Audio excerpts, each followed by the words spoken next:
Hi, this is Mystery Comedian. তো আমরা অনেকেই ট্রেনে যাতায়াত করি রেগুলার। দূরপাল্লার হতে পারে, কাছে শর্ট ডিস্টেন্স হতে পারে। বাট ধরো তখন তুমি দূরপাল্লার যাত্রা করছো ট্রেনে, অনেকে কেউ টিকিট কাটে না বা কোনো রকম ফলস করে উঠে যায় বা চলে যাওয়ার চেষ্টা করে। কিন্তু একবার ভেবে দেখো, তুমি টিকিট না কেটে ম্যাক্সিমাম 2-5 হাজার টাকা বাঁচাচ্ছ।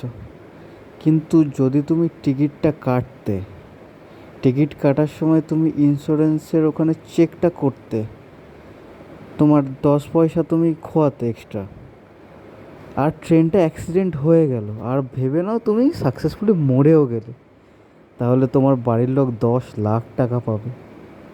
এই জন্য বলি, টিকিট ছাড়া ট্রেন যাত্রা করা ভালো না। By the way, subscribe, like, share, and please comment.